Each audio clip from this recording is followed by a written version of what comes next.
If you want builds that can shred through boss fights while offering you an enjoyable and exciting playstyle, then you've come to the right place, my friend, because we've got 8 of the most fun and broken builds in Shadow of the Erdtree. Now I'm gonna start this video off nice and easy. This here is a very simple build that can spank bosses without breaking a sweat. The Storm Samurai. Now when using the Great Katana, most people think of using the overhead stance azur or maybe Savage Lion's Claw. However, this build goes a different route. Got a cold Great Katana with Stormblade. Yes sir, the classic, all-reliable Stormblade. I think this pairs quite effectively with the Great Katana's long reach. Just look at this, bro. Look at this. Straight smoking that hippo. It's actually insane how versatile the Stormblade is. You're dealing up to 1000 damage per strike from a good far range, but that is nothing compared to spamming it up close. A few quick strikes and you got freaking 10,000 damage. Like boom, absolute beast mode. Now the other half of this build is wielding a staff and casting Zammer Ice Storm. Hell yeah, my dude, we got double storm action. Zammer Ice Storm is one of my favorite spells. Fully charged, it's basically a guaranteed frost proc. You can bait enemies into its large AoE. It's even great in PvP as well. So we got the Stormblade Great Katana for direct targeting, then Zammer Ice Storm for a wide AoE blast, both of which are buffed by the Enraged Divine Beast Talisman. This boosts all storm skills or spells. So I'll be honest, the Great Katana moveset is pretty damn slow. We have no movement on this build, so you can keep a pair of backhand blades on the side, which you can swap in if you feel the need for a higher speed and more competent movement. These backhand blades have become the ultimate side weapon. They are low weight, versatile, strong on damn near any type of build. Like man, these are perfect. Now I'm casting with Lusat's Staff for maximum damage. Enraged Beast Talisman, Shard of Alexander, and Dragon Crest Great Shield. This is a Dexterity Intelligence hybrid, though we are leaning into Dexterity a bit more. Moving forward, I call this the wall-mower build. Yeah, you start out with the wall, a near impregnable defense. Then you simply combine it with a lawn mower assault, creating the wall mower. Basically, you take your typical Rakshasa Katana build and add a massive influx of big dick energy to it. One component of that is the Iron Jar Aromatic. Combining the lethal Weed Cutter attack with the heavy defense from Iron Jar, you create a devastating setup. The main strategy of this build is boasting an extremely heavy defense, which allows us to tank through damage, eating it up and spitting it right back at the enemy. We start with the Rakshasha's unique ability, which grants you extra hyper armor with its weapon art. However, it also increases the damage you take. The Weed Cutter weapon art does indeed activate consecutive hit buffs, quite easily. It only takes 3 strikes to activate these buffs. So that's our first tactic for boosting damage. We also have Shard of Alexander, of course, plus Golden Vow and Flame Grant Me Strength, plus Blood-Sucking Tear for a fat 20% boost to all damage. Yes sirree Bob. This really tops you off, breaking into god tier damage. The only issue is that it sucks your life away more than a nagging ugly wife, screaming at you to pick up your dirty laundry. So to mitigate this health drain, we have 2 tactics. Number 1, the Bestial Vitality spell, passively heals you over time. And number 2, a little Ash of War called Holy Ground. If you stay within this area for 35 seconds, you have 20% damage negation, plus it heals you by 17 HP per second. That is massive. Carrying a medium shield in the left hand, you pop the Holy Ground Ash of War, then switch back to two-handing the Rakshasa. Most of the time, while traveling the world, slicing up scrubber dubbers, you won't need this overpowered defense. I recommend you experiment with this entire setup to see what's best for your current situation. Sometimes you might not use the Iron Jar because you need sufficient speed. Sometimes you might not use the Blood-Sucking Tear because you're getting schlapperonied and need the extra health. feel it out and see what you prefer in the moment. If you can properly combine everything I've showed you, you could become a true boss slayer. But that's not all, folks. See, I was thinking of a small weapon on the side, maybe with Bloodhound Step, in case I felt the need for extra movement capabilities. However, I found the new Falx weapon. Falx? Whatever. Falx is mainly a dexterity weapon, so that's good. Plus, its nasty weapon art grants me a big boost to my movement. The weapon art pairs very well with the Iron Jar Aromatic. Schmoovin' your fat ass across the battlefield, no problemo. Using the Turtle Shield to cast Holy Ground Ash of War, because having the Turtle Shield in your offhand will boost your stamina regeneration. Rotten Winged, Millicent's Prosthesis, and Shard of Alexander. Finally, Great Jar Arsenal to wear heavy armor. You want to wear the heaviest armor you can for maximum defense and poise.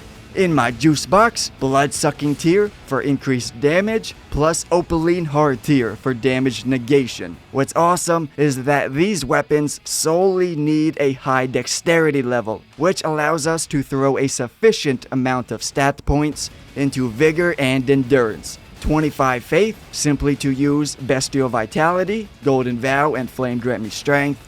Between the Rakshasa Enhanced Hyper Armor effect, a high poise armor set, and the Iron Jar Aromatic, dude, we are a tank. We are a straight tank. You might think this is overkill, but nah, man.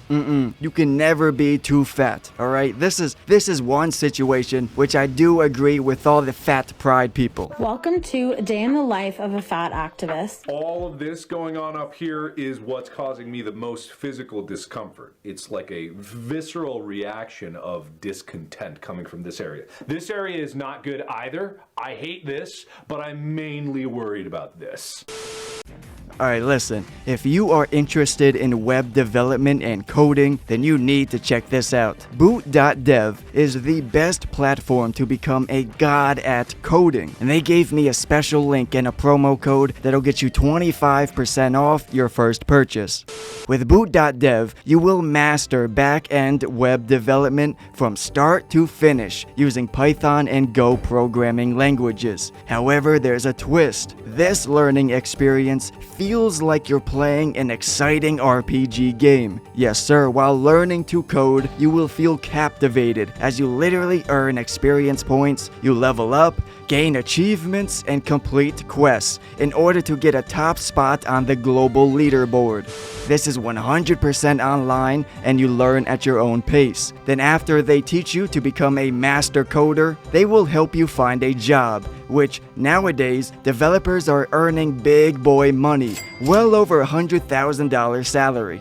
Now what really surprised me is that they offer a free demo on every course and its interactive features. So even if you are just slightly interested, there's no reason not to check it out and try some of these demos. So click my link down below and use my code SOULKINGS to get 25% off your first payment at Boot.dev. Now that's 25% off your first month or first year, whichever subscription you choose. Big thanks to Boot.dev for sponsoring this video.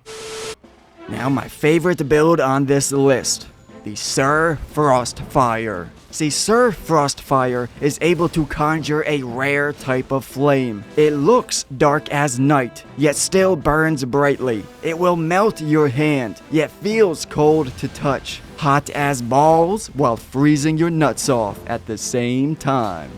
Sir Frostfire's real name is Seraphis. He originates from an Ice Mountain clan, living high up in the mountains. It's so damn cold, it was painful to breathe.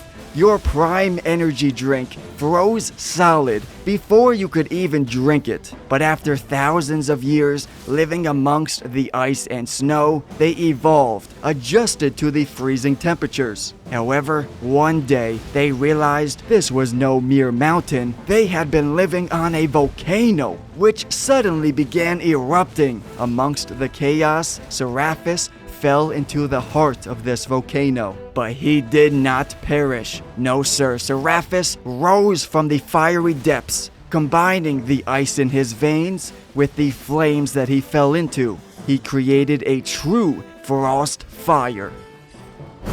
Alright, wielding a cold-infused Fire Knight's Greatsword, casting Black Flame and Death Flame spells, Pyro Black Flame incantations, plus Frosty Ghost Flame sorceries. So that's the theme here. All black, dark fire type spells, mixing intelligence and faith. Ice and fire. Yes sir. Cold Affinity, Knight's Greatsword. The Frost Infusion will make this scale primarily with intelligence and dexterity. It still deals some fire damage, but mostly magic type, and can pump out hefty frost buildup. Between this cold-infused greatsword and all of our Ghost Flame sorceries, we'll be proccing frost quite often, which you could actively reset with your fire incantations if you want to. For the Greatsword's Ash of War, I would love to be using the Ghost Flame Call. However, Miyazaki decided to punch my nuts and make this skill extremely low damage. It's viable for proccing frost, but just frail, very frail. So instead of that, I recommend a skill with some weight behind it. A heavy hitter that can straight pancake an enemy, such as Lion's Claw or Giant Hunt. I'm using almost all the Black Flame incantations, plus Ancient Death Rancor, Rings of Spectral Light, and of course, the most powerful Death Flame spell, Explosive Ghost Flame. Bait your enemy into this marvelous explosion and watch them burn. I also got the new Mass of Putrescence. On individual enemies, you might think this is Doogie Water. That's because it shines against groups with its really freaking dope Blue Flame AoE blast. The Rings of Spectral Light spell is very similar to Ancient Death Rancor, however it seems to be slightly faster while slightly weaker. It definitely deals less frost buildup. Ancient Death Rancor is indubitably the stronger spell, but is just slower and costs more FP. This build is made possible by the handsome new staff we received, which allows us to cast both sorceries and incantations. The Staff of the Great Beyond, which is most optimal around 50 intelligence and 50 faith. But as you can see, I'm a bit more focused on my intelligence level because intelligence is what my Cold Knight's Greatsword scales best with. There's really no specific talismans that you need for this build. You can pretty much choose whatever you want. I got Graven Mass Talisman, Shard of Alexander, Green Turtle, and Dragon Crest Great Shield. It's that simple. Easy money. Everybody has been showcasing like the same basic ass build utilizing the Fire Knight's Greatsword. So I just had to create a unique build for this weapon. It's not OP overpowered broken, but it is certainly viable, it's cool as hell, and of course, very fun. This build is all about the giant holy fucking spankeroonies. Big ol' molly whoppers, baby Jesus cheek clappers, heavy strikes, breaking stance, dealing holy damage. That's what it is. The Devonia's hammer. This is the Erdovis Greatsword's big fat older brother. This hammer is slow, it's heavy, but it truly excels at one thing, breaking stance. Now you'd think I'd be totally focusing on the weapon skill, but no sir. You see, something most people overlook is the fact that Devonia's hammer has a 56 guard boost, and since you're two-handing it, you can easily perform guard counters. This will drastically increase the stance damage you're pumping out. Each guard counter gotta be dealing 40 to 50 poise damage. Combined with the Stagger Vortex weapon art, you're breaking stance like a madman. The weapon art is perfect for blasting away entire groups of scrubbers, though sometimes the big hammer is just too damn slow. For certain situations, this might not be optimal, which is why I offer you an alternate weapon choice. Because you know me, my builds gotta be complete, totally complete, the full package. So in addition to the slow lumbering hammer, we also have dual holy straight swords you can swap in for the quick power stance. Coated sword in my main hand, so you can use its weapon skill in combat, plus the Sword of Light in the offhand. You can swap this in, use its weapon skill, which buffs your holy damage for 20 seconds, then swap back to the power stance. Erdtree Seal for casting spells, Shard of Alexander and Curved Sword Talisman are a must. You definitely want these two. Then you could use Blade of Mercy, boosting your overall attack power after critical strikes, which you will be performing quite often, especially in boss fights. Or the Two-Handed Sword Talisman for buffing your hammer. I also got the Green Turtle Talisman. You definitely want over 51 poise, so you don't get slapped out of the weapon skill. Mainly using Golden Vow and Blessing's Boon to buff and heal myself.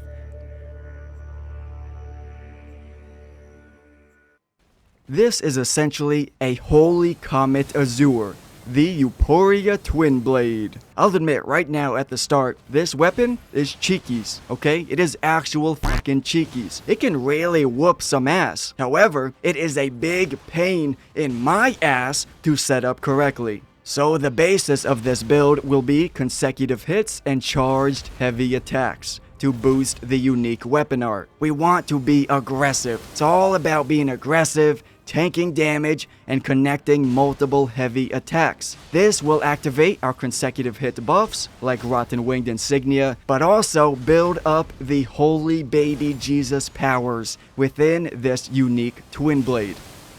This holy enhancement has two stages. The first is slightly glowing with small sparkles, simply granting you a ranged projectile. Then you have the complete second stage. When you see it looking like it's literally on fire with golden flames, a glorious golden glow, then you will know it's fully charged and ready to explode. We spitting rhymes all day, dude. This final form is indeed powerful, but to be honest, you probably won't ever reach this fully charged second stage. Like, this weapon art seriously needs a rework.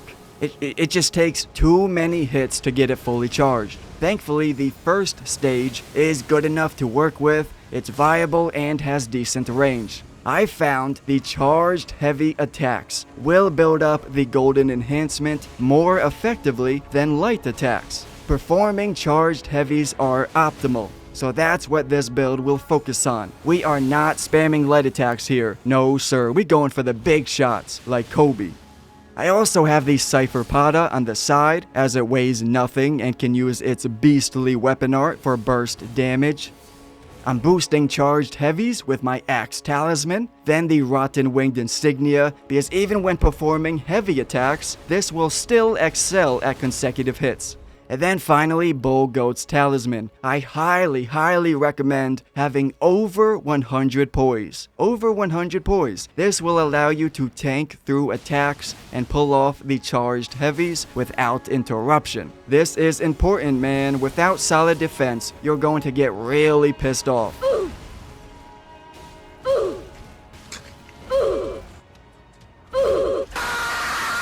Holy Crack Tier, of course, and Spiked Crack Tier to buff our heavy attacks even more. The Euphoria scales best with Faith, so we have minimum strength and dexterity and maximum 80 Faith level. This allows you to cast essentially any spell. You can use whatever incantations you want. Golden Vow, Blessing of the Erdtree, Black Blade, Lightning Spear, whatever you want. So far, this weapon is a bit of a letdown. It's disappointing. It's super fancy and stylish, but that does not correlate into super high effectiveness. Like, it's just so difficult to actually fully charge this thing that it's not even viable. I am praying they rework or buff this in the next patch, because it does indeed have potential to be freaking awesome. I'm seeing all types of Carrion Sovereignty builds popping up. Well, today I showcase my version of this incredible new weapon skill.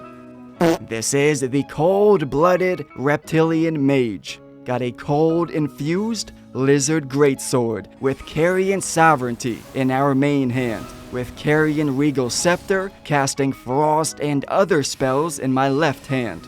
So Carrion Sovereignty is a truly overpowered new Ash of War. It is best used on a greatsword, such as this, and is best used on either the magic or cold affinities. So even though it might seem wacky, it is fairly optimized here. Also, the Lizard Greatsword excels at status effects on account of its baby lizard projectile. This makes heavy attacks strike twice, applying double the amount of status buildup. The attack power is weak as hell, but it makes up for it by easily proccing Frost. The cold affinity grants us a C in dexterity and C intelligence, which is not too shabby. Though the true reason that this build works is because I've noticed that you don't need to be two-handing the lizard greatsword in order to shoot its projectile. Even when dual wielding, it performs properly, which means we can wield a staff in our left hand, making this a true spell blade build.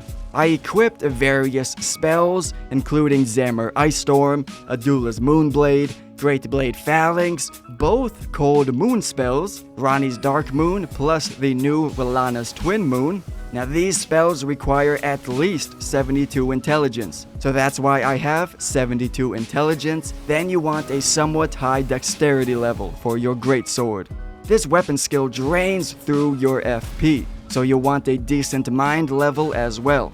Wearing the Snow White Witch Hat to buff all frost spells by 10%. Also have a couple spell blade armor pieces, which buffs magical skills, such as Carrion Sovereignty, Shard of Alexander, Graven Mass Talisman, and the new beloved Stardust Talisman, so we can cast our spells as quickly as possible. However, this increases the damage we take, so I got Dragon Crest Great Shield to balance that out.